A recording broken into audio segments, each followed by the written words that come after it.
مولانا اسحاق کا ایک جملہ سونے کے قلم سے اور سونے کے پانی سے لکھنے کے یعنی قابل ہے. انہوں نے کہا تھا بتاؤ خلفائے راشدین نے کون سی اپنی جدادیں منائی ہیں, اپنے بچوں کے لیے کیا چھوڑ کے وہ مرے ہیں کہ تم کہو کہ انہیں لالچ تھی.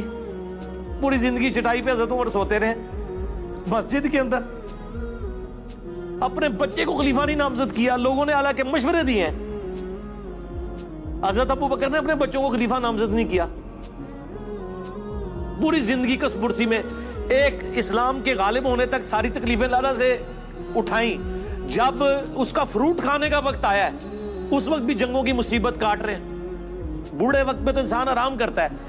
2.25 سال حضرت ابو بکر کی ایک رات بھی سکون سے گزری ہے. کتنے محاذوں میں جنگ کھولی ہے.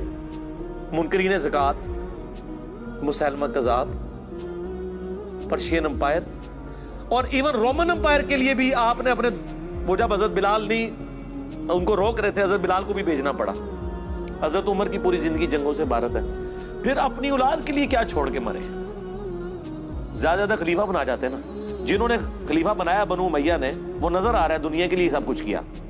جنہوں نے اللہ کے لیے کیا انہوں نے تو اپنی اولاد کو کچھ نہیں دیا. اولاد تو ان کی اسی طرح ہی رہی ہے. محمد بن ابی بکر کو بنو امیہ نے قتل کیا, عبد الرحمن بن ابی بکر کو بنو امیہ نے قتل کیا. ویسے تو کہتے ہیں جی حضرت ابو بکر کی جو اولاد سے ہیں امام جعفر, ٹھیک ہے, تو یہ بتاؤ نا امام جعفر حضرت ابو بکر کی اس اولاد سے ہیں کہ جس اولاد کو بنو امیہ نے قتل کروایا ہے. محمد بن ابی بکر اگلی گل نہیں دستے, ادھی گل دستے نے.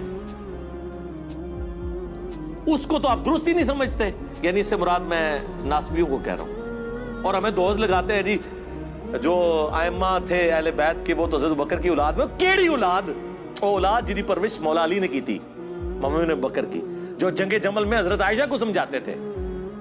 اور جب حضرت عائشہ کا اونٹ گرا, اس محمد بن ابی بکر کے ساتھ حضرت علی نے حضرت عائشہ کو احترام کے ساتھ گھر روانہ کیا. جو مسند احمد میں حدیث ہے کہ ایک وقت آئے گا تیرا عائشہ سے جھگڑا ہوگا. حضرت علی نے کہا میں بڑا بدبخت ہوں گا, تو فرمایا تم نے ایسا کرنا ہے عائشہ کو اس کے گھر تک پہنچا دینا ہے, اور پہنچایا. تو یہ چھوڑ دیں, مقدمے میں کبھی بھی کوئی جیت نہیں سکتا. پک اینڈ چوز آپ کریں گے تو وہ فٹ ہی نہیں بیٹھے گا. یہ اسی طرح ان کو تو چھوڑ دیں, تو بڑی ہستیاں تھیں.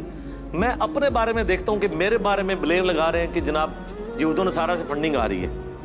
آپ کیا سمجھتے ہیں یہ جب بکواس کر رہے ہوتے ہیں تو اس سے میرے کوئی ارادہ متزلزل ہوتا ہے؟ میرے تو ایمان میں اور اضافہ ہوتا ہے کہ یا اللہ میں واقعی ٹھیک ہوں, مجھے تو پتا ہے مجھے فنڈنگ نہیں آ رہی, ٹھیک ہے, تو میں تو اور پکا ہو جاتا ہوں نا. اس کے جھوٹے الزام لگانے سے کیا سمجھتے ہیں یہ کہ مجھے پیچھے کر لیں گے؟ میں تو اور چڑھ کے آؤں گا. انہوں نے ٹرینڈ چلایا, میں لا کے ہاتھ چڑھا چڑی. انہیں اس وقت انہوں روندے ہون گے کہ ایسی ٹرینڈ کیوں چلایا, اور ٹرینڈ بھی خیر ان کے اوپر الٹ گیا. اس ٹرینڈ میں تو سارے میکسیمم کمنٹس ہمارے حق میں تھے, ان کے حق میں تو بہت تھوڑے کمنٹس تھے.